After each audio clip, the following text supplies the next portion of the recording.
네, 2022년 첫 번째 말씀을 준비하게 되면서 오랜만에 요즘 시대가 어떻게 돌아가는지 성경 예언과 관련된 그런 시사적인 내용들을 좀 준비를 해봤습니다. 후반부에는 새해를 맞이하면서 주님께 받은 교훈을 성도님과 함께 나누기를 원합니다. 우리가 살고 있는 지금 세계가 지금 어떻게 움직이고 있는지, 성경의 예언대로 좀 흘러가고 있는지 그런 것들을 우리 살펴보기를 원합니다. 하여튼 새해가 바뀌면 보통 새해를 맞이하면서 막 새로운 희망과 막 좋은 일들이 기대하면서 새해를 맞이하는 것이 통상적인데, 올 2022년은 코로나 때문에 참 마음이 무겁고 어수선한 가운데 새해를 맞았던 것 같습니다. 지금도 지금 델타로 3차 유행이었던가요? 으로 한참 힘들다가 좀 좋아지는가 싶었더니 이번에 또 오미크론이 나와가지고 이제 새로운 유행이 있다고 하고 벌써 이제 13,000명이 환자가 생겼던가요? 그래서 이제 환자가 대폭발할 지금 그 앞에 있다 보니까 상당히 지금 어수선한 가운데 있는데, 한 거의 2년간 코로나만 생각하면서 이렇게 살았던 것 같은데요.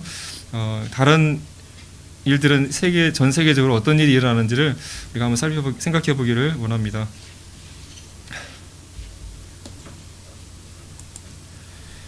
네, 주님께서 시대의 표적을 분별하라는 이렇게 말씀을 이렇게 하셨었는데요. 우리가 아침에 이렇게 하늘을 바라보면서 오늘 날씨가 좋겠다 안 좋겠다 이렇게 분별을 하는 것 같이, 우리가 이 세상에 움직이는 모습들을 보면서 이 시대가 지금 어떤 시대인지, 하나님의 시간은 어느 시간에 해당하는지, 주님이 오실 때가 지금 가까운지 안 가까운지, 이런 것들을 우리가 분별하면서 살 것을 주님께서 말씀하셨는데요. 네. 성도님들은 지금 우리 시대가 어떤 시대인지 오늘 말씀을 통해서 다시 한번 생각해보는 시간이 되었으면 좋겠습니다.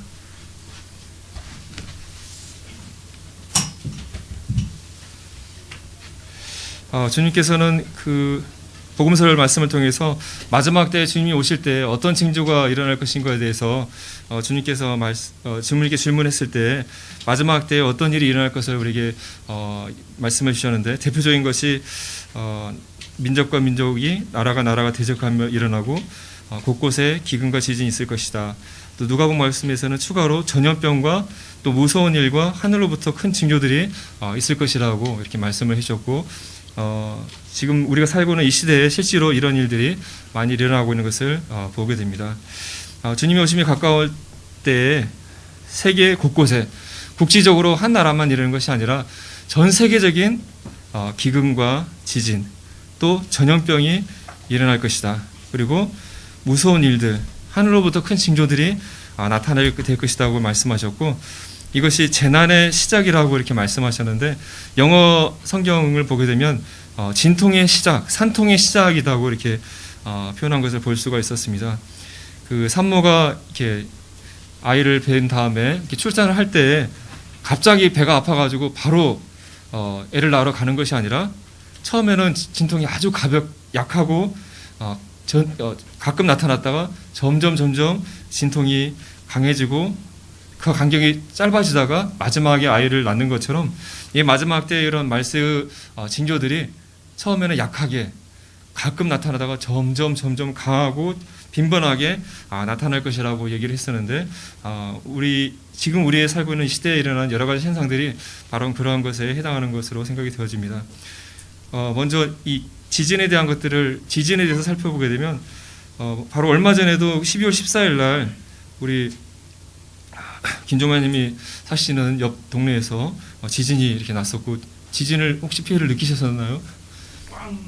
네, 네, 4.9에 상당히 강한 지진이 일어났었죠. 5도 정도 되면은 거의 모든 사람이 진동을 느낀다 이렇게 되어 있는데, 4.9에 지진이 제주에 일어났었는데요. 전라도까지 이렇게 지진을 느꼈다고 알고 있습니다. 우리나라는 지진이 없는, 참 지진하면 저 일본이나 그쪽 동네 사람들, 그쪽 나라의 일이지, 우리나라는 지진과 상관이 없는, 우리는 지진 안센데라고 저도 그렇게 알고 왔고, 지금까지 살아가면서 지진을 경험해 본 적이 거의 없었는데, 이때인가요? 그 2016년 포항 경주 지진인가요? 그때인가 아파트가 막 흔들려가지고 깜짝 놀랐는데 알고 보니까 지진이 거기 났었다는 걸 알게 되었었고, 또 구례에선가 이렇게 캠프를 하고 있었는데 구례에 또 지진이 나가지고 지진을 느낀 적이 있었는데, 큰 지진은 아니었지만 막 땅이 흔들리니까 굉장히 두렵더라고요. 그런데 하여튼 우리나라에서도 5.8, 5.4 이런 강한 지진들이 최근에 빈번하게 일어나고 있고, 제주도의 지진도 순위로 11번째에 속하는 지진이라고 이렇게 표를 통해서 알 수가 있었습니다.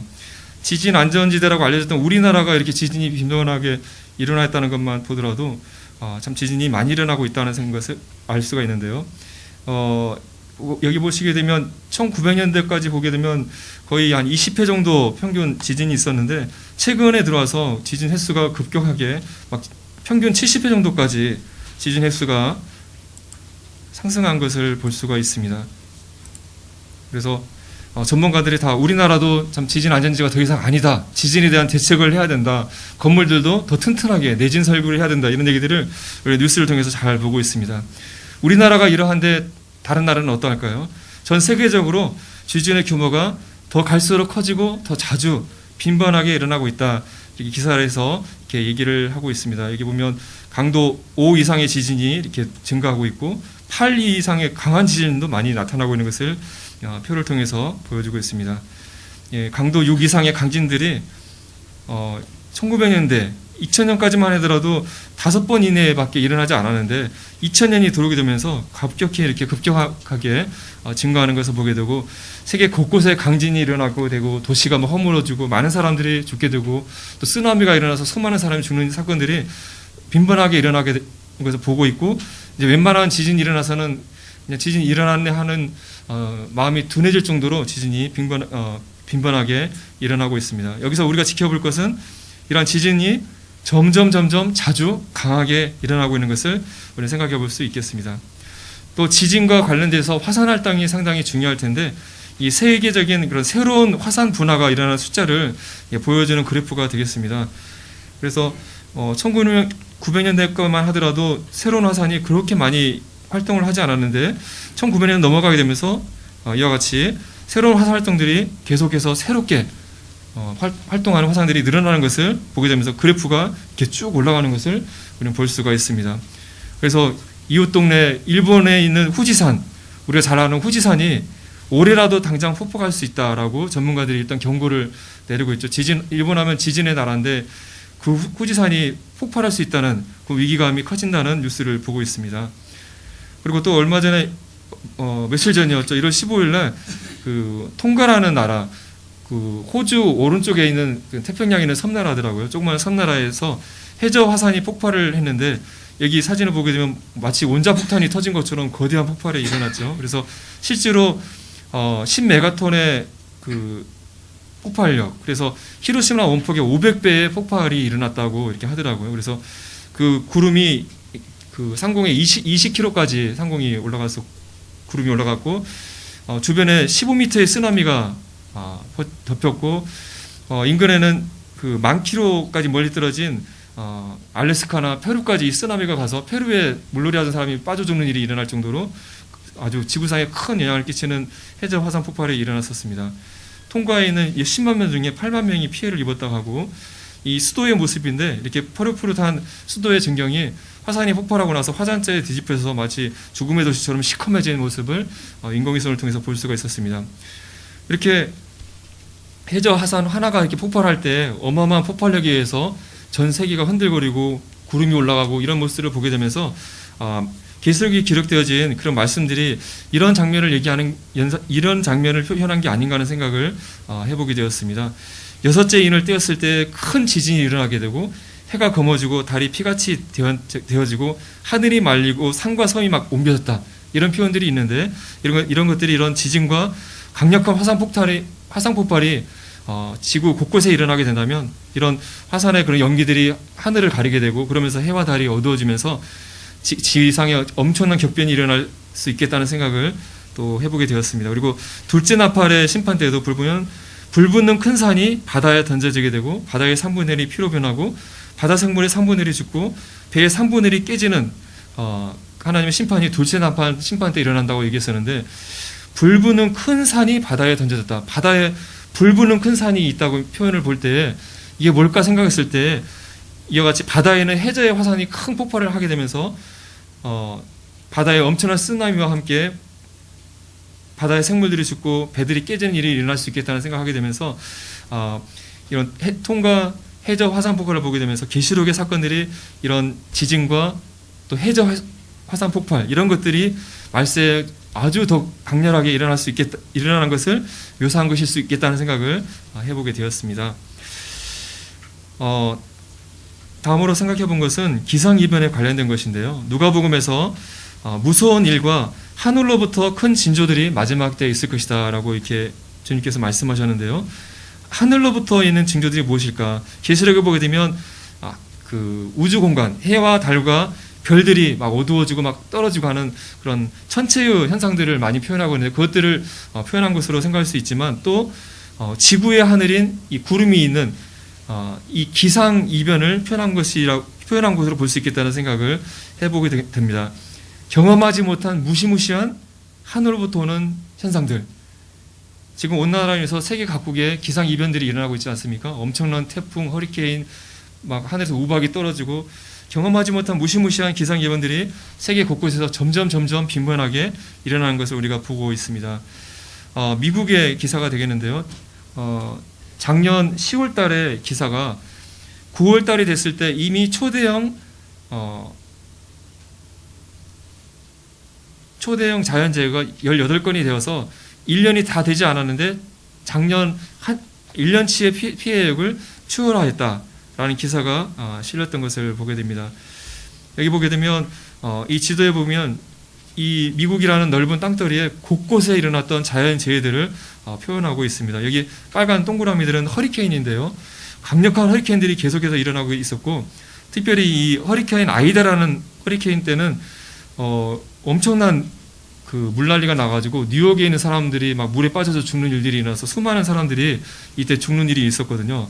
또 여기 이렇게 이것은 토네이도를 묘사한 것인데 강력한 토네이도가 막 일어나서 집들을 막 사람들을 막 쓰러뜨려서 죽게 하는 일들이 막 일어나고 있었죠. 얼마 전에도 겨울에는 보통 토네이도가 잘 일어나지 않는데 미국에 엄청난 토네이도가 일어나서 마을이 막 수세반된 그런 뉴스를 성도들이 얼마 전에 보셨을 것입니다.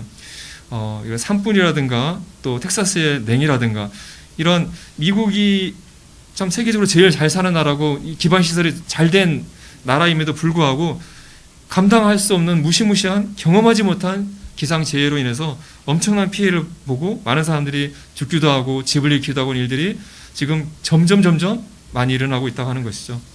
그리고 미국만 그런 것이 아니라 전 세계적으로 이런 일들이 일어나고 있다고 하는 것이죠. 그래서 작년에 10대 기상재해 피해액으로 이렇게 쭉 순위를 표시해 놨는데요. 그 금액이 그 2020년보다 13% 이상 증가했다라고 뉴스를 볼 수 있었습니다.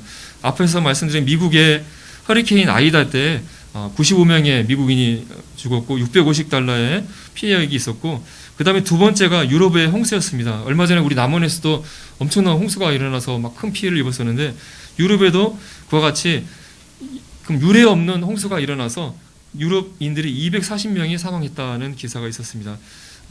그 독일이나 프랑스 이런 나라들이 잘 사는 나라고 모든 기반 시설이 잘 돼 있음에도 불구하고 여기 지금 독일의 한 도시의 모습인데요. 이렇게 엄청난 홍수가 일어난 적이 없기 때문에 준비가 안 돼 있다 보니까 홍수의 속수무책으로 많은 집들이 떠내려가고 사람들이 떠내려가서 죽게 되는 그런 일들이 유럽에 작년에 일어났다고 하는 것입니다. 독일에서는 이런 홍수가 일어나지 않기 때문에 이렇게 물난리 나는 표현하는 단어 자체가 없다고 그래요. 그만큼 별로 물 피해가 없는, 홍수 피해가 없는 그런 안전한 나라였었는데 그런 유럽의 국가에 홍수가 나서 수많은 사람이 죽는 일들이 일어났다고 하는 것이죠. 또 세 번째는 미국 텍사스의 겨울 북풍, 엄청난 한파로 수많은 사람이 막 굶주려서 얼어서 죽는 일들이 막 일어났었잖아요. 그 외에도 각 나라에 경험하지 못한 예전에 없었던 무시무시한 일들이 기상 현상들로 인해서 재난을 당하고 있는 것들을 우리 뉴스를 통해서 보게 되고 작년보다 올해가 더 심하고 올해보다 내년이 더 강력한 더 무서운 일들이 계속해서 일어난 것을 보게 되면서 이것이 점점 마지막 주님 오실 때를 향해서 세계가 움직이고 있다는 것을 우리는 생각해 볼 수가 있겠습니다. 경제평화연구소라는 그런 단체에서 그런 보고서를 작성을 했었는데, 이런 기상이변으로 인해서 2050년에는 지구상의 12억 명이 집을 잃게 될 것이다라는 이런 보고를 내놓은 곳이 있었습니다. 지금 40년 동안 지구상의 자연재해가 3배 이상 급증하고 있고, 전 세계 24억 명이 물 부족으로 고통을 겪고 있고, 2019년 한 해 동안 봤을 때 기후로 인한 난민이 전쟁, 분쟁으로 인한 난민보다 3배나 더 많이 생기고 있어서 이런 자연재앙의 쓰나미가 지금 지구를 강타하고 있기 때문에 국제적인 협력이 필요하다라는 보고서를 내었었습니다. 이와 같이 지금 지구온난화, 이런 기상이변으로 해서 세계가 점점 고통 가운데, 위기 가운데 빠지고 있다고 전문가들이 얘기를 하고 있는 것이죠. 또 기근에 대한 부분도 볼 때 올해는 작년보다 더 좋아졌다는 뉴스가 아니라 계속해서 작년보다 더 많은 사람이 굶주리고 고통받고 있다는 기사를 우리는 계속해서 보고 있는 것이죠. 옥스팜이라는 그런 구호 개발 기구에서 보고하기를 2020년도에 세계적으로 식량 불안정을 겪고 있는 인구가 8억 2천만 명에 해당하고, 그중에 1억 5천만 명은 아주 심각한 죽을 위기에 처하는 심각한 기근에 시달리고 있어서 세계 인구의 10분의 1이 지금 굶주림 가운데 고통받고 있다고 보고하고 있습니다. 다행히 우리는 한국이라는 좀 좋은 여건에 살다 보니까 먹는 거 걱정하지 않지만, 아프리카나 그런 못 사는 나라에서는 많은 사람들이 굶주림 가운데 기아로 고통받고 있고 죽고 있다고 하는 것이죠. 그래서 전 세계에 기근 바이러스가 확산되고 있다라고 이렇게 표현을 하고 있습니다. 그래서 더군다나 코로나 사태로 인해서 세계의 교육도 힘들어지고 또 경제가 나빠지다 보니까 더욱더 기근으로 고통받는 사람들이 더 많이 증가할 것이다, 이렇게 예상을 했었고, 실제로 작년에 대한 기사를 보게 되면 코로나 팬데믹으로 인해서 굶주린 세계 인구 수가 6배나 증가했다라는 기사를 읽을 수가 있었습니다. 전쟁과 코로나의 대유행, 또 기후위기, 이런 거로 해서 세계 식량난이 점점 가중되고 있다라고 계속해서 우리는 뉴스를 듣고 있습니다. 이와 같이 지진이나 기근, 이런 일들이 점점 더 강력해지고 더 우리를 위협하고 있는 것을 우리는 보게 됩니다. 또 마지막 때 사건 가운데 전 세계적인 전염병이 일 것을 주님께서 말씀하셨는데, 그것을 우리가 친히 피부로 경험하고 있는 것이죠. 벌써 3년이 됐음에도 불구하고 이 코로나 팬데믹이 줄어들지 않고 오히려 우리 눈앞에 오미크론발 5차 대유행이 우리 코앞에 다가와 있는 상황입니다. WHO에서 전 세계적으로 12초마다 한 명씩 코로나19로 사망하고 있다고 얘기하고 있고, 지금 약 3억 5천만 명이 감염이 되어 있고 계속해서 그 숫자가 늘어나고 있는 안타까운 상황에 있는 것을 보게 됩니다. 이 코로나가 종식이 되기를 소망하고 있지만 코로나 이후에도 또 다른 세계를 강타하는 전염병이 주님 오실 때까지 계속해서 일어날 것을 우리는 예상해 볼 수 있을 것입니다. 이렇지 코로나처럼 전 세계를 강타한 전염병이 사실 저희 살았던 시대에는 없었지 않았습니까? 이 코로나 하나만 보더라도 우리가 살고 있는 시대가 참 주님이 우리 앞에 오심이 임박한 마지막 시대임을 생각해 볼 수가 있는데요. 근데 코로나가 이건 전염병으로 사람들의 생명을 위협하는 것만 있는 것이 아니라 코로나 사태로 인해서 전 세계적인 세상의 변화가 일어나고 있다는 것을 우리는 눈여겨봐야 할 것입니다. 코로나 상황 가운데서 재택근무를 하고 또 학교를 가지 않고 온라인 학습을 하는 것들이 많이 늘어나게 되면서 이런 4차 산업혁명, 이 디지털로 세상이 돌아가는 이 4차 산업혁명이 점점 탄력을 받고 점점 이게 발전하는 것을 보게 됩니다. 코로나를 통해서 우리나라뿐만 아니라 전 세계가 4차 산업혁명이 가속화되는 것을 보게 됩니다. 또 코로나 사태로 인해서 유심히 우리가 살펴볼 부분은 이런 코로나를 조절하기 위해서 정부가 개개인의 정보를 다 수집해서 그것을 관리하는 것을 보게 됩니다.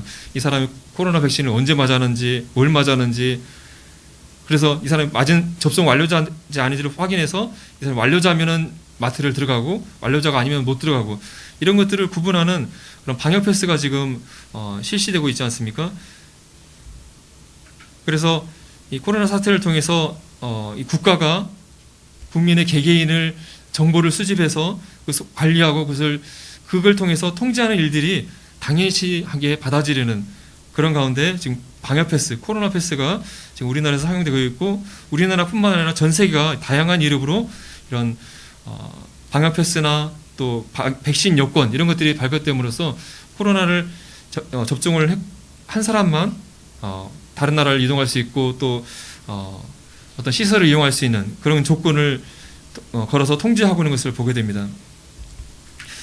그 폭스뉴스라는 그런 뉴스 매체에서 이런 풍자 만화를 그려놨는데요. 이런 백신 여권, 방역 패스가 성경에서 말하는 666표가 될 수 있다는 것을 암시하는 이런 풍자 만화를 그려놨었는데요. 실제로 이 방역 패스 이런 것들이 지금 적그리 시대가 아니기 때문에 666표가 될 수는 없겠지만 이러한 시스템이 점점 발달하고 사람들에게 이제 받아들이게 되면서 적그리 수가 다스리는 그 시대에 갔을 때는 아무런 그 저항 없이 방역 패스 우리가 찍듯이 다시 팔이나 이마에 박는 일이 일어날 수 있겠다 하는 생각을 참 해보게 됩니다. 실제로 666표가 될 가능성이 가장 높은 것이 이런 쌀알 크기만한 이런 베리칩을 이 손에다가 심어가지고 돈 결제도 하고 자신의 신분도 증명하는 일들이 지금 현재 상용화되어 있었는데 스웨덴 같은 경우에 이런 이 칩을 넣어가지고 우리가 핸드폰에 방역 패스 QR코드 이렇게 하는데 귀찮잖아요. 이 조그만 칩을 손에 딱 넣어가지고 딱 이렇게 대기만 하면은 접종을 확인할 수 있는 이런 방역 패스 칩이 스웨덴에서 상용화돼서 이용되고 있다는 뉴스를 보게 되면서 참 이 적그리 시대에 짐승의 표를 찍음으로써 매매를 하는 일들이 점점 가까워지고 있다는 생각을 해보게 됩니다. 이런 코로나 시대에 접어들게 되면서 4차 혁명이 아주 가속화되고 있다고 했는데 그 중에 대표적인 것이 이 메타버스라고 하는 것입니다. 승대님도 혹시 이 메타버스에 대해서 들어보신 적이 있으신가요? 요즘 뉴스 같은 거 보면 많이 나오는데 저도 잘 몰라서 무슨 버스의 이름인가 했는데 그게 아니더라고요. 우리 오 대통령 후보께서 매주 타는 버스를 타고 계시는데 그런 게 아니라 이 메타란 뜻이 그 히브리어고 그 어디 뒤에 어디를 넘어서라는 의미를 가지고 있다 합니다. 그리고 버스는 세계를 뜻하는 단어인데요. 그래서 어떤 것을 우리 현 세계를 뛰어넘는 초월하는 그 이상의 또 다른 세계를 의미하는 것인데요. 그래서 이 컴퓨터 속에서 이루어지는 가상현실 세계를 뜻한다고 합니다. 이게 이 메타버스 이런 가상현실 세계가 그냥 우리 젊은이나 학생들이 그냥 재미로 하는 게임 같은 것 그냥 그런 정도로만 생각을 했는데 그것이 아니라 지금 메타버스가 엄청나게 지금 발전하고 있다고 합니다. 여기 보게 되면 이게 비대면으로 학생들이 자신을 나타내는 이런 아바타들을 만들어 가지고 이런 입학식을 하는 장면이고요. 또 네이버에는 제페토라는 그런 메타버스 플랫폼에 블랙핑크라는 유명한 아이돌 가수들이 팬사인을 하는데 여기에 자신들의 아바타를 가지고 아이돌 가수들이 있고 팬들도 자신의 아바타를 만들어 가지고 가서 팬 사인을 받는 거예요. 이와 같이 가상 공간에서 자신의 아바타를 만들어 놓고 거기서 막 활동을 하는 거예요. 또 이건 포트나이트라는 그런 게임 그 메타버스 사이트인데 여기에 우리나라 유명한 그런 BTS가 그런 다이너마이트라는 안무 뮤직비디오를 TV나 그런 매체를 통해서 공개를 한 것이 아니라 이런 메타버스 이 사이트에 들어가서 공개를 하니까 여기에는 접속자들이 자기의 아바타를 만들어 가지고 거기서 그 앞에서 막 춤을 추면서 관람하는 모습을 보여주고 있습니다. 또 여기는 어떤 회사가 그 재택근무를 하는데 이렇게 메타버스라는 가상 공간에 사무실을 만들어 놓고 그 직장인들이 자신의 아바타를 가지고 여기 와서 서로 얘기도 하고 업무들 처리하는 그런 모습을 보여주고 있습니다. 이와 같이 메타버스가 그냥 단순한 게임이 아니라 정말 실생활 가운데 들어와서 사람들이 이 메타버스를 통해서 직장 생활도 하고 뭐 강의도 듣고 공연도 듣고 뭐 팬 사인회도 받고 하는 실생활을 할 수 있는 수준까지 지금 계속해서 발전하고 있다고 합니다. 그리고 이 메타버스가 너무나 발전 가능성이 크기 때문에 각 나라의 유수한 기업들이 이 메타버스에 엄청난 돈을 투자하고 여기에 집중을 하고 있다고 합니다. 이 가상 세계에 이런 가상 땅이 있는데, 그래서 실제로 이 가상 땅들이 여기 보니까 서울의 땅이 평당 300만 원씩 거래되고 있다. 실제하지 않는 가상의 공간인데 거기에 어떤 돈을 수익을 낼 수 있는 많은 것들이 있기 때문에 개인들이 그 가상 공간을 사놓고 거기다가 자기 집을 짓는다거나 뭘 하여튼 다양한 활동을 가상 공간에서 이렇게 하기 위해서 진짜 땅이 아닌데도 가상의 그 공간에 땅을 돈을 주고 막 사고 사는 일들이 지금 있다고 하는 것입니다. 그래서 지금은 476억 정도의 그 시장 규모가 예상되는데 2028년이 되면은 그보다 훨씬 더 많은 8,289억 원의 시장 규모로 커질 것이다. 그만큼 사람들의 먹거리와도 관련될 만큼 이 메타버스가 지금 우리 생활에 아주 가까이 다가오고 있다고 이렇게 얘기를 하고 있습니다. 성도님들 혹시 페이스북이라는 프로그램 아십니까? 웬만하면 대부분 이걸 깔고 이걸 통해서 친구들과 연락을 취하고 하실 것이라고 생각되어지는데, 여기에 서 있는 이 사람이 그 CEO 주커버그인가요? 그 사람이잖아요. 근데 페이스북이 작년에 이름을 바꿨어요. 메타라는 회사 이름으로. 메타버스의 그 메타를 따서. 그래서 페이스북 회사 자체가 아예 메타버스를 운영하는 회사를 아예 통째로 바꿔버렸습니다. 그래서 여기 보면은 오큘러스라는 그런 가상현실기기 전문 회사의 장치들인데, 눈에 이런 가상현실을 보여주는 그런 안경과 손에 이런 조작장치를 들고 이걸 가지고 가상현실에 들어가서 그걸 안경을 쓰고 보고 이런 조작장치를 만지고 이렇게 하면서 이 가상공간에서 생활을 하는 거예요. 그래서 거기서 다른 사람들을 만나기도 하고 거기서 뭐 어떤 강의를 하기도 하고 일들 하기도 하고 다양한 걸 할 수 있는 플랫폼을 페이스북 이 회사가 아예 이름을 바꾸면서 메타버스 회사로 전환해서 전 세계 사람들이 이제 이 메타버스를 이용하도록 하는 일들을 지금 하고 있고, 이 페이스북뿐만 아니라 수많은 유력한 회사들이 메타버스에 투자하고 사람들을 메타버스를 이용하도록 하고 있다고 하는 것입니다. 또 4차 혁명 중에서 제일 또 중요한 주목할 내용이 이제 인공지능에 관련된 것인데 계속해서 성장하고 있죠. 그래서 우리 핸드폰만 보더라도 막 쉬린이 뭐니 이렇게 인공지능이 막 들어있어서 뭐 해줘 하면은 내 주인님 와서 뭐라고 막 다 해주잖아요. 우리 핸드폰뿐만 아니라 또 가전제품이라든가 뭐 또 스피커라든가 인공지능과 연관된 것들이 굉장히 많은 것을 우리는 보게 되는데, 이런 것들이 점점 발전하고 있다고 하는 것입니다. 여기서 이렇게 아나운서가 이렇게 설명하고 있는데, 이 아나운서는 실제 사람이 아니라 가상 인간이라고 합니다. 저희도 그 헬로 TV 보게 되면 어떤 아나운서가 이렇게 항상 해주는데 AI 아나운서라고 하더라고요. 이와 같이 인공지능과 더불어서 디지털 휴먼 또는 AI 인간, 가상 인간 기술이 발달해가지고 이 가상 공간에 사람하고 똑같이 생긴 사람이 진짜가 아닌데 거기서 활동을 하는 것이죠. 그래서 여기 보게 되면 여기에 이렇게 생긴 여러 여성들이 나와 있는데, 이 여성들은 실제 사람이 아니라 가상 인간들인데 이들이 실제로 모델로, 가수로, 기상캐스터로 일을 하고 또 은행원으로 일들을 하는 시대가 지금 와 있다고 하는 것입니다. 이와 같이 메타버스나 이런 인공지능 또 가상인간 이런 것 기술들이 엄청나게 지금 비약적으로 발전한 시대에 우리가 살고 있는데요. 이런 과학기술과 관련된 어떤 기사에 이런 얘기가 실렸었습니다.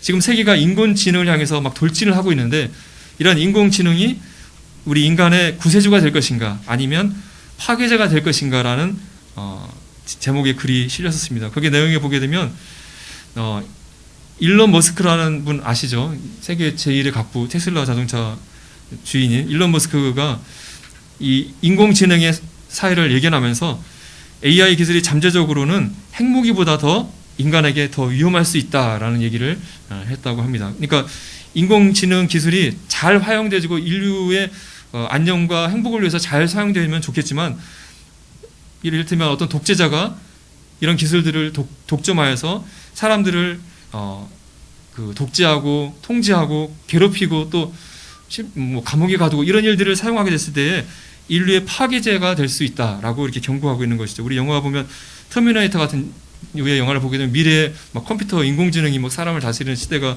오는 걸 묘사하고 있는데, 그와 같은 일들이 우리에게 일어날 수 있다고 경고하고 있는 것이죠.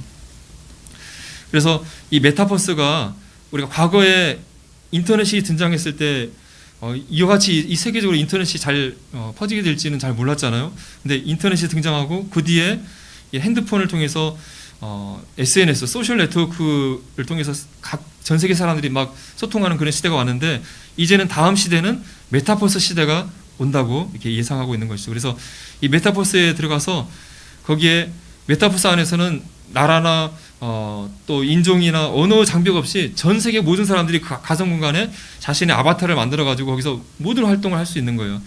전 세계 사람이 한 곳에 모여서 강연을 들을 수 있고 연설을 들을 수 있는 그런 모든 일이 가상 공간에서 일어날 수 있다고 하는 것이죠. 그래서 인간과 인간이 연결하는 방식을 완전히 바꾸는 그런 시스템인데, 더 나아가 인간과 기계가 공존하는 세상이 기반이 될 가능성이 높다.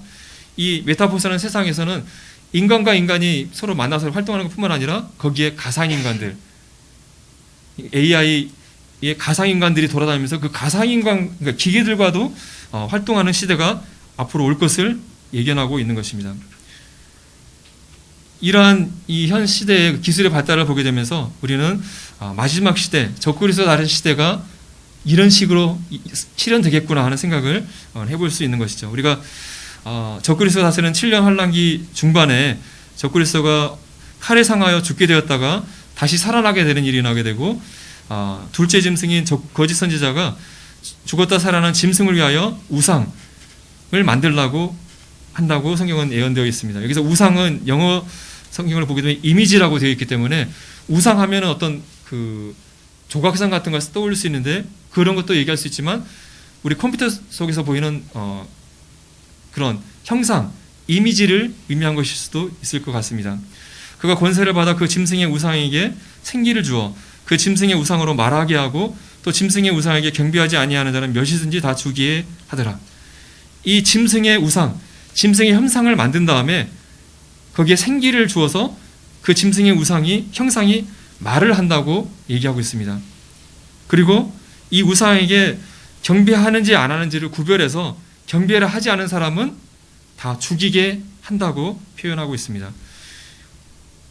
우리가 이 내용을 우리가 몇십 년 전에 우리가 살고 있다 한다면, 지금 같은 컴퓨터와 인공지능의 발전에 대해서 전혀 모른다 한다면, 이 꿈 같은 일이 어떻게 실현되지, 말도 안 되는 내용이야. 특히 예루살렘에 성전을 세워놨는데 전 세계 사람들이 어떻게 절을 하고, 또 이 사람이 절을 하는지 안 하는지 전 세계 사람을 어떻게 통제하지? 말도 안 되는 내용일 거야 라고 생각할지 모르지만, 지금 이 시대에 우리가 이 말씀을 읽게 되면 이건 충분히 가능한 내용인데 하는 생각을 하게 되는 것이죠. 우리가 메타버스나 이런 컴퓨터를 통해서 짐승, 적그리스도의 형상, 이미지를 만들어 놓고 여기에 인공지능 기능을 넣어서 이 형상이 자유자재로 말을 할 수 있도록 충분히 할 수 있는 기술이 이미 실현되어져 있고, 또 이 짐승의 형상 앞에 사람들이 와서 절을 하는지 안 하는지 이런 컴퓨터나 센서를 통해서 감시를 해서 경배하지 않은 사람을 찾아내서 바로 그 사람을 경찰에 신고하든지 해서 처벌할 수 있도록 할 수 있는 시스템이 충분히 가능한 시대에 우리가 우리는 보게 되는 것입니다.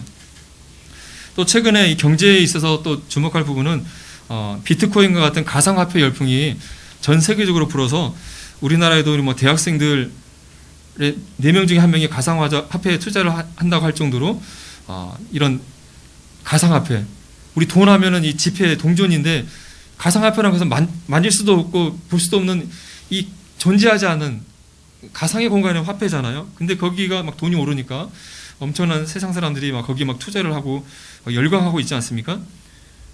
그런데 이 가상화폐는 민간이 하는 것인데, 이것이 뜨니까 이제 각 나라의 중앙은행들이 이제 민간이 하는 디지털 화폐가 아니라 중앙은행이 만드는 디지털 화폐를 개발해서 상용해야 되겠다는 그런 움직임들이 지금 각 나라별로 일어나고 있다고 합니다. 그래서 현금 없는 사회로 세계가 지금 나아가고 있는 추세라고 하는 것입니다. 그래서 미국이나 중국, 유럽 등이 이미 개발을 공식화했고, 중국이 가장 앞서고 있어서 이번 베이징 올림픽 때 이런 그 나라의 그런 가상화폐를 사용하게 할 계획이라는 것을 뉴스를 통해서 듣고 있었고, 한국은행도 지금 그 작업들을 하고 있다고 합니다. 여기 보면은 기사에 보니까 결제의 효율성은 높지만 빅브라더의 우려가 높다라는 기사를 보여주고 있습니다. 우리가 경제 활동하게 되면 개인끼리 화폐 꺼내가지고 돈 주고받고 은행을 통해서 이렇게 결의를 하지 않습니까? 근데 이제 중앙은행이 디지털 화폐를 도입하게 되면 이제 국가가 한 기관이 전 국민의 이 거래를 다 파악하게 경제 활동을 감시할 수 있고, 또 맘만 먹으면 저 사람 마음에 안 들면 아무것도 못하게 돈을 다 없애버려 하면은 다 없애버릴 수 있는, 그러니까 경제 활동을 좌지우지할 수 있는 그런 그 빅브라더 사회가 이런 중앙은행의 디지털 화폐를 통해서 이루어질 수 있다고 하는 것이죠. 이런 디지털 화폐, 현금 없는 사회로 나아가는 것을 보게 되면서 적그리스도 시대에 돈이 아니라 오른손이나 이마에 표를 받게 하고 표를 가지지 않은 자는 매매를 못하게 한다고 하면서 이 표가 666표라고 이렇게 알고 있는데, 이러한 것들이 이 돈이 아니라 이런 표를 통해서 매매하는 디지털 화폐를 사용해서 거래하는 시대가 우리 코앞에 이미 와 있다는 것을 우리는 보게 됩니다. 코로나로 인해서 4차 혁명으로 인해서 지금 세계가 급격하게 바뀌면서 앞으로 미래 사회는 현금이 필요 없고 전 세계 모든 사람들이 인터넷이나 메타버스를 통해서 모두 순식간에 하나에 연결될 수 있고, 동시에 전 세계 모든 사람들을 철저히 감시하고 통치할 수 있는 그런 사회가 우리 눈앞에 다가오고 있는 것 같습니다. 또 인공지능, 로봇 같은 기술이 발달해서 사람이 아닌데 사람처럼 말하고 활약하는 그런 가상 인간이 활동하는 시대가 지금 우리 현 시대인 것을 보게 됩니다. 바로 이런 미래 사회가 세상 사람들은 정말 과학기술이 발달한 정말 천국과 같은 유토피아 같은 사회가 될 것이라고 기대할지 모르지만, 우리는 하나님의 말씀을 통해서 이러한 사회는 바로 이 세상의 마지막 때에 적그리스도라는 자가 등장해서 전 세계를 다스리고 통치함으로써 세상 사람들을 독재하는 마지막 이 세상 시대, 마지막 시대의 모습인 것을 우리는 하나님의 말씀을 통해서, 여러 말씀을 통해서 우리가 분별할 수 있다고 하는 것입니다. 그래서 최근에 1년에 전 세계적인 기상이변과 또 지진과 기근과 코로나와 또 과학 발달을 보게 되면서 우리가 살고 있는 시대는 주님이 재림이 가까운, 또 7년 환란이 가까운 마지막 시대인 것을 우리는 이 시대의 표적을 통해서 우리는 분별할 수 있다고 생각이 되어집니다. 다음으로는 이제 제가 좀 해가 바뀌면서 교훈받은 부분을 함께 나누기를 원합니다. 우리는 지금 말세에 고통하는 때를 살아가고 있는 것 같습니다. 해가 바뀌면서 이제 성경 일독표에 이제 창세기로 와서 이제 처음부터 말씀을 읽게 되면서 창세기 말씀을 읽으면서 마음속에 이렇게 와 닿았던 단어가 이 동행이라는 단어입니다. 마지막 시대를 쌓는 성도들이 이 마지막 시대를 승리할 수 있는 비결이 바로 동행이 아닐까 하는 생각을 해보게 되었습니다. 동행이라는 것은 함께 걷는다는 뜻이잖아요. 같이 길을 간다. 같이 길을 가는 사람. 그리고 이번에 사전을 찾아보면서 이런 의미가 있는지 처음 알게 되는데, 부역에 함께 간다는 의미를 갖고 있다고 합니다. 부역이라는 게 강제 노역. 국가나 공공단체가 공익사업을 위해서 이렇게 국민에게 책임을 주는 노역이 부역이라는데, 왜 동행에 이런 의미가 있는지는 잘 모르겠어요. 어쨌든 간에 함께 일을 하는 것을 또 동행의 의미라고 볼 수 있을 것 같습니다. 그래서 동행이라는 단어에 비슷한 단어를 봤더니 동행과 가장 유사한 단어가 어떤 단어가 떠오르십니까? 그 동반이라는 단어가 있더라고요. 동반. 그래서 동반이라는 단어가 비슷한 말인데, 그 뜻도 일을 하거나 길을 가는 따위의 행동을 할 때 함께 짝을 함, 또는 그 짝을 동반자라고 부른다고 하는 것을 알 수 있었습니다. 그래서 동행이라는 것은 같이 길을 가는 것, 또 같이 함께 일을 하는 의미를 담고 있다고 우리는 생각해 볼 수 있겠습니다. 성도님들은 언제 마지막으로 누구와 함께 동행해 보신 적이 있으십니까? 누구와 동행을 해 보신 적이 있으십니까? 보통 동행을 하게 되면 누구와 동행을 같이 하죠? 왼수하고 동행을 합니까? 아니면 사랑하는 사람과 동행을 합니까? 네, 가장 가깝고 친밀한 사람과 함께 동행을 하게 될 것입니다. 아내나 남편일 수 있고 친구일 수 있고 또 애인일 수도 있겠죠.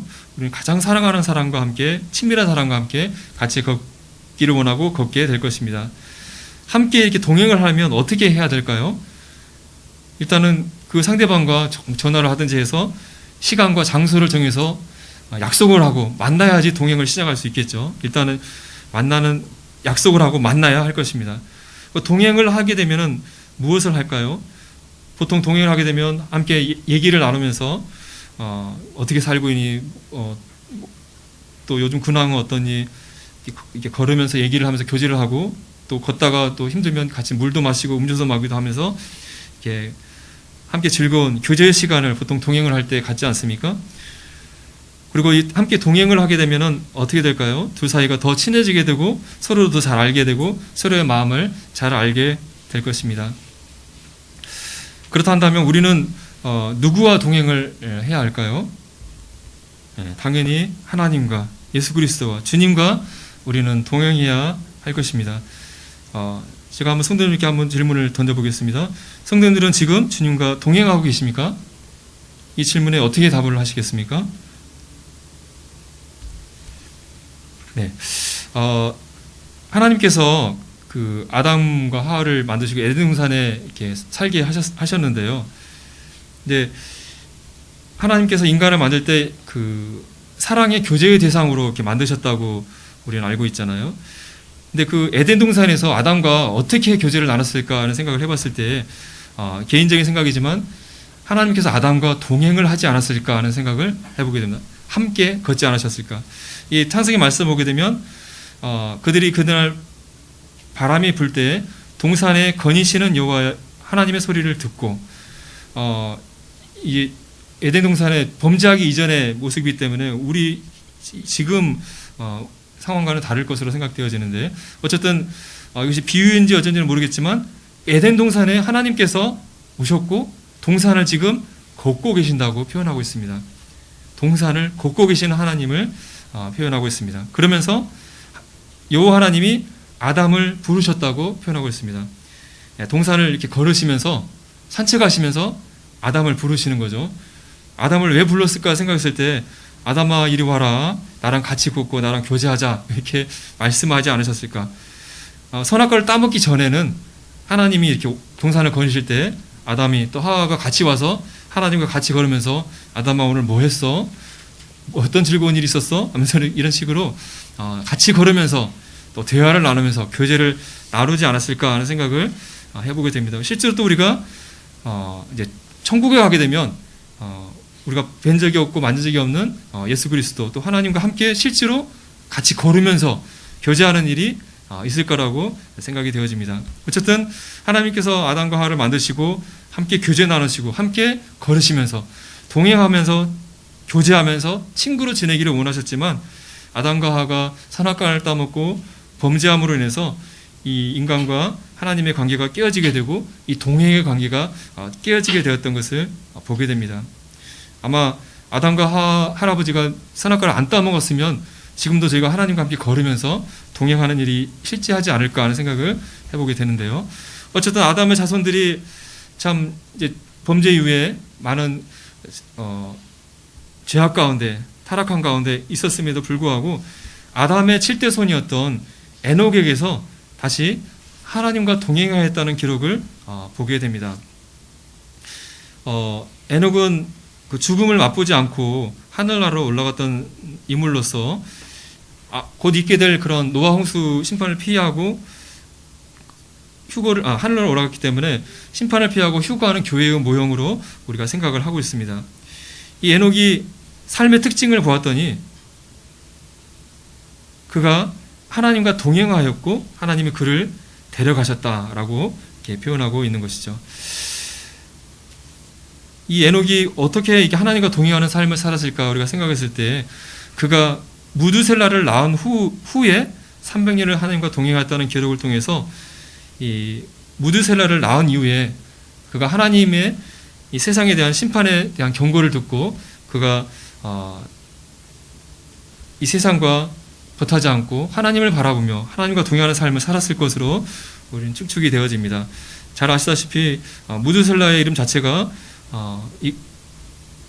그가 죽으면 보내리라. 그가 죽으면 하나님 심판을 보내실 것이라는 그런 예언적인 의미를 담고 있었잖아요. 그래서 자기 아들 무두셀라를 보게 되면서 이 아이가 죽게 되면 하나님의 심판이 오게 될 것인데 하나 사실을 늘 생각하면서 그가 죄악과 세상의 쾌락들을 버리고 하나님과 교제하면서 하나님과 동행하는 삶을 그가 살게 되었고, 이런 에녹을 참 하나님께서 사랑하셔서 죽음을 맛보지 않고 하늘나라로 데려가신 것으로 우리가 생각이 되어집니다. 또 에녹 다음에 에녹의 증손자였던 노아에게서 또 우리는 하나님과 동행했다는 기록을 보게 됩니다. 노아야말로 하나님의 심판의 시간에 하나님과 동행하면서 승리의 삶을 살았던 대표적인 신앙 인물이고, 마지막 시대를 살아가는 우리들이 정말 본받아야 할 인물이라고 생각이 되어집니다. 노아의 심판이, 홍수의 심판이 앞둔 이 세상은 죄악이 세상에 가득하고, 그들의 마음에 생각하는 모든 계획이 항상 악한, 정말 죄로 가득한 이 세상 가운데 노아가 살고 있었던 것을 보게 됩니다. 하나님이 사람 지은 것을 한탄하시고 근심하실 만큼 이 세상 사람들의 죄악이 관영한 가운데 있었던 것이죠. 그럼에도 불구하고 이 죄악에 가득 찬 세상 가운데서 노아는 하나님께 은혜를 입었고, 또 그가 의인이었다고 성경은 표현하고 있습니다. 어떻게 이 죄악으로 가득 찬 세상 가운데서 이러한 삶을 살 수 있었을까? 우리도 노아처럼 정말 하나님의 은혜를 입고 의로운 삶을 살면 좋을 텐데 하는 마음의 소망이 들지 않습니까? 근데 노아의 삶의 특징을 보게 되니까 에녹 할아버지처럼 이 노아도 하나님과 동행하는 사람이었다고 성경은 표현하고 있습니다. 노아처럼 하나님의 심판이 임박한 이 환난의 시간에 우리가 승리의 삶을 살 수 있는 것은 하나님과 동행하는 삶이라고 생각이 되어집니다. 그 증조 할아버지였던 에녹이 아들인 무드셀라를 보면서 하나님과 동행하는 삶을 살았던 것처럼, 아마 노아도 자신의 할아버지인 무드셀라를 보면서 아마 무드셀라 할아버지를 통해서 직접 나의 이름은 이런 뜻이고 내가 죽게 되면 이 세상에 심판이 올 거란다 하면서 손자한테 말해주지 않았을까 하는 생각을 해보게 되는데요. 무드셀라 할아버지를 보게 되면서 에녹처럼 하나님의 심판할 시간을 준비하면서 하나님과 동행하는 삶을 노아가 살았을 것으로 생각이 되어집니다.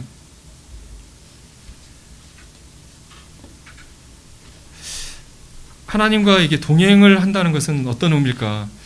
동행의 의미가 또 다른 의미에서 사귐, 교제, 이런 의미를 갖고 있을 거라고 생각이 되어지는데, 개인적으로 생각해 봤을 때 이런 5가지의 단계를 거쳐서 우리가 하나님과 동행을 할 수 있겠다는 생각을 해보게 됩니다. 우리가 하나님과 함께 동행하기 위해서는 첫 번째로는 죄를 멀리하는 삶을 살아야 할 것입니다. 하나님은 거룩하신 분이고 죄가 없으신 분인데, 우리가 하나님과 사귄다면서 하나님과 함께 동행하기를 원하면서 어두운 가운데, 죄악 가운데 거한다고 한다면 하나님과 함께 할 수 없을 것입니다. 우리가 마음이 맞고 사랑하는 사람과 함께 하는 것이지, 서로 간에 미워하는 마음, 갈등, 또 원한, 또 그 사람과 어떤 빚을 지고 있다 한다면 그 사람을 만날 수가 없겠죠. 죄를 품고 있다면 우리가 하나님 앞에 나아가는 것을 죄가 맡게 될 것입니다. 우리가 빛 가운데 거할 때, 우리가 죄를 멀리하고 거룩한 가운데 있을 때, 우리는 그러할 때 우리가 하나님과 사귈 수 있고 하나님과 동행할 수 있는 자들이 될 것입니다. 비록 우리가 알지 못하게 우리가 죄성을 버리지 못했기 때문에 죄를 줄 수밖에 없지만, 그러할 때 바로 주님 앞에 나아가서 죄를 자백함으로써 죄를 수시로 주님 앞에 고백하고 버리는 가운데 우리가 빛 가운데 행하는 태도가 가장 첫 번째로 되어져야 할 것입니다. 여전히 습관적인 죄를 짓고 있고, 또 여전히 다른 성도를 막 미워하는 마음 가운데 있고, 그런 가운데 있다 한다면, 어두운 가운데 있다 한다면 아무리 하나님과 동행하기를 원한다 할지라도 하나님이 함께 할 수 없을 것입니다. 내가 지금 하나님과 동행하고 있는가를 살펴볼 때 나는 정말 빛 가운데 있는가, 아니면 어두운 가운데 있지는 않는가, 우리는 살펴봐야 할 것입니다. 다음 두 번째는, 동행을 하기 위해서는 상대방과 만날 시간과 장소를 약속을 한 다음에 만나야지 동행이 시작되겠지요. 그래서 하나님과 만나는 시간을 우리는 시간과 장소를 정해서 하나님을 만나야 우리는 동행을 할 수 있을 것입니다. 이 땅에 오셨던 예수 그리스도께서도 하나님 아버지를 만나기 위해서 새벽 아직도 밝기 전에 일어나 한적한 곳으로 가셨다라고 이렇게 표현되어 있습니다. 하나님 아들 자신이 시간을 정해서 장소를 정해서 하나님을 만나러 하나님과 동행하기 위하여 나가셨던 것은 우리에게 시사하는 바가 크다고 생각이 되어집니다. 다니엘도 하루 3번 시간을 정해서 하나님을 만나는 시간을, 동행하는 시간을 가졌던 것을 보게 됩니다. 우리 성도님들은 하나님과 동행하는 지금 시간과 장소, 약속을 정해서 지금 만나고 계십니까? 내가 하나님과 동행하고 있는가 하는 질문에 그렇다고 답을 하기 위해서는 1차적으로 하나님과 만나는 시간을, 약속을 가지고 그 약속을 지켜야만 할 것입니다. 우리가 상대방과 만나서 동행할 때 함께 즐거운 대화를 나누면서 서로의 마음속에 있는 것들을 얘기를 나누면서 서로를 알아가는 것처럼 우리가 하나님을 만났을 때, 하나님과 동행했을 때 하나님의 말씀을 통해서 우리가 하나님의 말씀을 듣고 또 나의 필요한 하나님께 아뢰고 싶은 내용들을 기도로서 주님께 아뢰는 말씀과 기도를 통해서 주님과 교제하는 시간이 주님과 동행하는 시간이라고 할 수가 있을 것입니다. 이와 같이 주님을 매일 시간을 정해서 주님을 만나서 함께 동행하면서 교제를 나누게 된다고 한다면 우리는 점점 그분에 대해서 알아가게 될 것입니다. 우리가 그 젊은 형제와 자매가 결혼하기 전에 사귐을 가질 때 주로 데이트한다고 하잖아요. 주로 이렇게 함께 걸으면서 동행하면서 얘기를 서로 나누면서 이 자매는 어떤 자매인지 이 형제는 어떤 자매인지 점점 알아가는 것처럼 우리가 하나님과 교제하는 시간, 동행하는 시간을 가지면 가질수록 우리가 점점 하나님에 대해서 우리는 점점 알게 될 것입니다. 하나님께서 이 소돔성을 심판하시기 전에 아브라함을 만나셨고 아브라함에게 이 성에 대한 심판을 가르쳐 주셨던 것처럼 우리가 하나님과 교제하게 될 때 하나님의 생각을, 하나님의 마음을 우리가 품게 될 것입니다. 우리 안에 그리스도의 마음을 품으라고 이렇게 말씀하고 있는데 우리가 하나님과 우리 예수 그리스도와 동행을 할수록 점점 그분을 알아갈수록 우리가 주님의 마음을 품을 수가 있을 것입니다. 노아도 하나님과 동행을 하게 되면서 하나님에서 점점 알게 되면서 하나님이 이 세상에 대한 계획들, 이 세상을 물로 심판할 것이라는 계획을 알게 되고 또 자신을 통해서 하나님이 방주를 만들어서 이 세상에 있는 생명들을 구원하기를 원하시는 계획을 알게 되었습니다. 우리도 마찬가지로 주님과 교제를 하게 될 때 주님이 이 세상에 대한 품고 있는 계획들, 주님의 재림이 가까웠고 이 세상이 심판이 가까웠고 그러하기 때문에 우리를 통해서 이 세상에 심판받게 될 사람들을 구원하기를 원하시는 주님의 마음을 우리는 알게 될 것입니다. 그리고 이 동행의 마지막 결과는 이제 그 상대방과 함께 일을 하는 것이라고 생각이 되어집니다. 주님과 함께 일하는 단계까지 나가는 것이 동행의 궁극적인 목표일 것입니다. 그러니까 주님과의 교제를 통해서, 동행을 통해서 하나님께서 우리 가운데 나를 통해서 어떤 일을 하기를 원하시는지 소원을 주시고 우리를 통해서 일하기를 원하시는 사실을 알게 되고 하나님 원하시는 그 일을 내가 행하게 될 때 정말 동행의 그 완성이 된다고 생각이 되어집니다. 노아는 하나님께서 자신을 통해서 방주를 지어 지구상에 있는 생명들을 구원하는 일을 하나님께서 원하시는 사실을 알게 되었고 그걸 아는 것으로 끝나는 것이 아니라 하나님이 명하신 대로 다 준행하였다고 기록하고 있습니다. 우리도 마찬가지로 우리가 주님과 교제하며 동행하며 나를 향하여서 이 세상 사람들이 좀 구원받기를 원하는 사실을 우리가 알게 되고 그 사실을 순종하여서 세상 사람들에게 예수 그리스도를 증거하는 일들을 하게 될 때 하나님과의 동행, 우리 주님과의 동행이 완성된다고 생각이 되어집니다. 성도님들 만약 그 대통령이 성도님과 동행하기를 원한다고 한다면 어떻게 반응하시겠습니까? 문 대통령님이 문 대통령입니다. 저하고 좀 만나서 좀 동행하실까요? 뭐 이렇게 연락이 온다면 어떻게 반응하시겠습니까? 네. 대통령이 나를 알고 있고 시간을 내서 나와 만나기를 원한다고 한다면 어떨까요? 그래서 내가 갖고 있는 어려운 일을 귀 기울여 들어주시고 해결해 주기를 원한다고 한다면 혹은 대통령이 지금 나에게 어떤 중요한 일을 해야 되는데 나에게 그 일을 맡기기를 원한다 그러기 위해서 나를 만나서 동행하기를 원한다면 어떻겠습니까? 정말 엄청난 영광이고 기쁜 일이 아니겠습니까?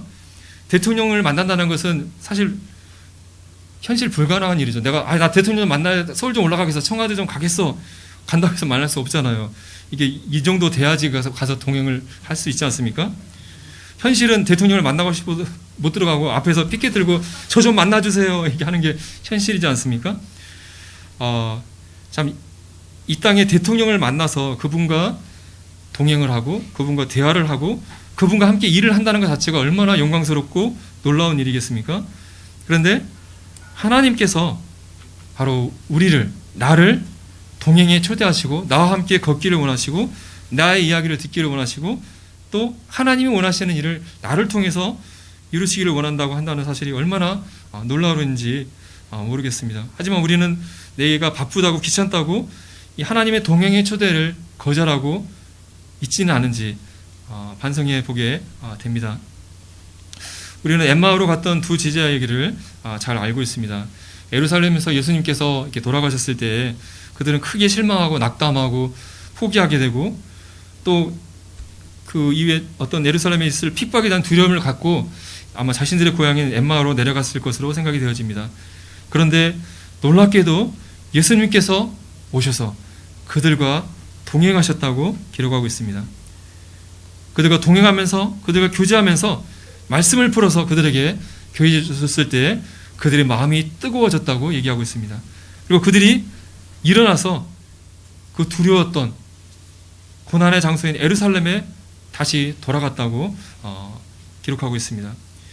이 낙심과 두려움에 떨었던 제자들이 주님과 동행했을 때에 희망을 품고 담대함을 가지고 예루살렘으로 가서 주님을 담대히 전하는 일을 이 두 제자는 했을 거라고 우리는 생각이 되어집니다. 우리들에도 필요한 것이 바로 주님과 교제하면서 주님과 동행하면서 주님으로부터 새 힘을 얻고 이 두려움과 두려움을 극복하고 이 마지막 시대를 우리가 힘있게 살아가야 된다고 생각이 되어집니다. 우리가 이 복음서를 읽게 되면은 갈릴리 바다에서 큰 풍랑이 일어나서 지금 제자들이 막 죽을 똥 살똥하고 있을 때 예수님이 거기서 주무시고 계셨던 것을 보게 됩니다. 그래서 제자들이 선생님 왜 우리가 죽게 된 것을 돌보지 아니하시나이까 이렇게 막 예수님을 깨웠을 때 예수님이 일어나서 바람아 바다야 잔잔하라 해서 바다가 잔잔해지고 그 다음에 제자들에게 어찌하여 이렇게 무서워하느냐 너희가 어찌 믿음이 없느냐라고 제자들을 꾸짖는 장면을 보게 됩니다. 우리는 마지막 시대의 힘든 시간을 우리는 견뎌내야 합니다. 그러기 위해서는 주님과 동행하는 것이 승리의 비결이라고 생각이 되어집니다. 그런데 이 제자들처럼 자신들과 함께 계신 주님이 있음에도 불구하고 제자들은 두려워 떨었던 것을 보게 됩니다. 아마 제자들은 주님이 얼마나 능력이 있는 분인지 주님에 대해서 아직 잘 알지 못하기 때문에 이러했을 것입니다. 우리들도 혹시 그러하지 않는가 생각을 해보게 됩니다. 우리가 주님과의 동행하는 삶을 통해서 주님에 대해서 점점 알게 될 때 주님이 얼마나 능력이 있는 분이신지 그분을 의지할 때 우리가 승리하는 삶을 살 수 있다는 사실을 우리가 점점 알아가게 될 때 우리는 정말 주님과 동행함으로 두려움 없이 이 마지막 시대를 살아가는 주님의 제자가 될 것입니다. 어찌하여 이렇게 무서워하느냐 너희가 어찌 믿음이 없느냐고 제자들에게 꾸짖으셨는데 우리는 이런 주님의 책망을 받는 제자가 아니라 정말 주님의 위대하심과 전능하심을 의지하여서 주님과 동행함으로 2022년 이제 새해가 또 얼마나 힘든 새해가 될지 모르지만 주님과 함께 주님을 동행하면서 점점 그분이